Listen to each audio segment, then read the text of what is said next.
Hi everyone, Swethany Shirt Tano here, the internet's busiest music nerd, and it's time for a review of this new AURORA record, The Gods We Can Touch. Norwegian singer, songwriter, and producer AURORA, this is her third full-length LP, which I was pretty excited to sink my teeth into given the hardcore fan base that she's built off of these epic art and electropop blends that she popped off with in the mid-2010s. Cuts like Runaway, as well as Running with the Wolves.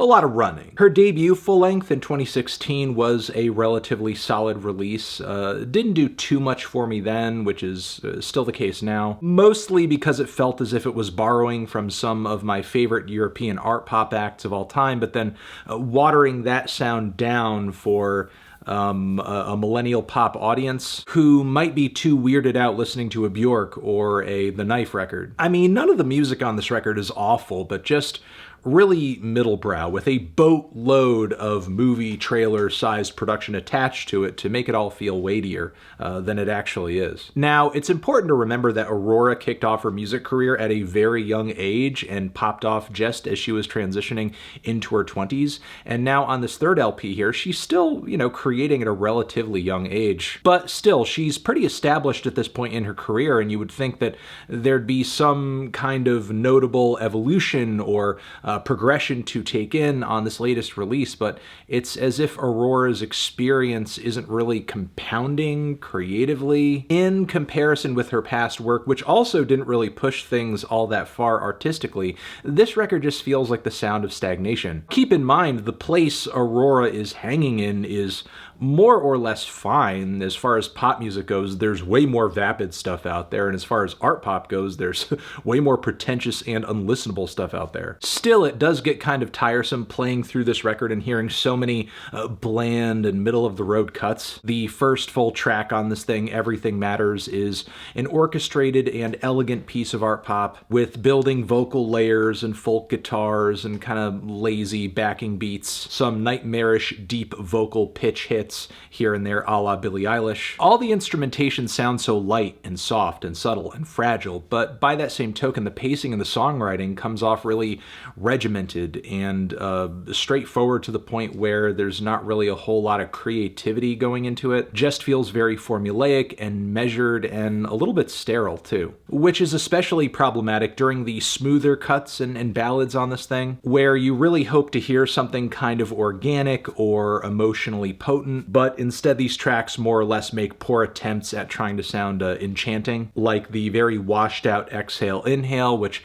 has some passages that kind of sound like some very weak new age pop, or the track Exist for Love, which is a very plain string-kissed ballad whose lovesick cliches and sappy strings, campy singing are just too much to bear. On top of it, throughout this LP, another thing that's really nagging me is this constant feeling, this implication that everything I'm hearing is just so beautiful, stunningly beautiful, maybe even the embodiment of beauty. But I just don't think the record is exactly hitting a bullseye here on that front, especially given that when it comes to the vocals, the instrumentation, the production at large, there's not really like any one sound or characteristic about this record instrumentally that genuinely stands out or feels all that memorable. The song A Dangerous Thing, for example, it's driving muddy kicks and acoustic guitars, as well as like really washed out, heavy, reverbed rushes of arranged instrumentation, if that's even what it is, because it sounds like such a mush. Yeah, ultimately I feel like I'm listening to an Adele song here, but just kind of given a little bit of a Scandinavian pop quirk. And that's the thing about this record, like the odd charms it brings to the table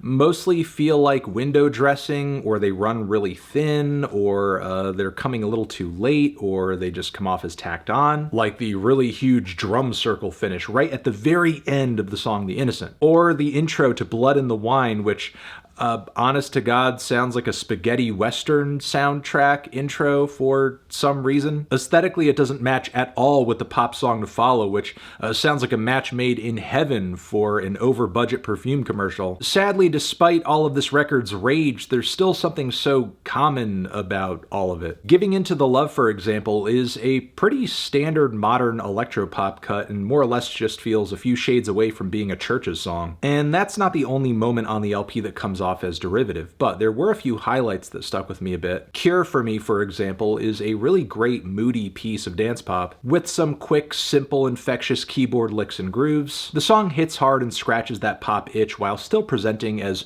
wondrous and fantastical as many Aurora songs do. There were a few other cuts on the LP too that seemed deeply inspired by some classic European pop hits, such as a Temporary High, which has a righteous new wave groove. The dramatic rhythm guitar hits and bright vocal harmonies on the chorus are great. A temporary high. Meanwhile, The Innocent is a pretty sharp blend of dance music, European folk music, and pop music that's pretty cathartic. But sadly, there's not much else about the record that stopped me in my tracks. Not to say this LP is awful, though. I do generally think there is something genuinely likable about it. The whole thing is kind of easy to listen to, and it's certainly not, trying too hard. But the lack of depth and details, memorable qualities, and truly stand-out lyricism just makes replaying this thing sort of a chore. Which would be one thing if this were just any other pop single or album that was meant to just be popular or relevant for a single, and then it gets rotated out by a dozen other albums in a few months or so. But The Gods We Can Touch actually aspires to something beyond that, as if it's an unspoiled gem tucked away in the Scandinavian snowdrifts, or like it's carrying the torch for the artists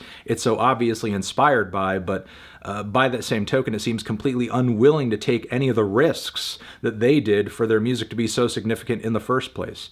I'm feeling a light to decent 6 on this one. Transition, have you given this album a listen? Did you love it? Did you hate it? What would you rate it? You're the best, you're the best. What should I review next? Hit the like if you like. Please subscribe and please don't cry. Hit the bell as well. Over here next to my head, it's another video you can check out. Hit that up, or the link to subscribe to the channel. Anthony Fantano, Aurora, forever.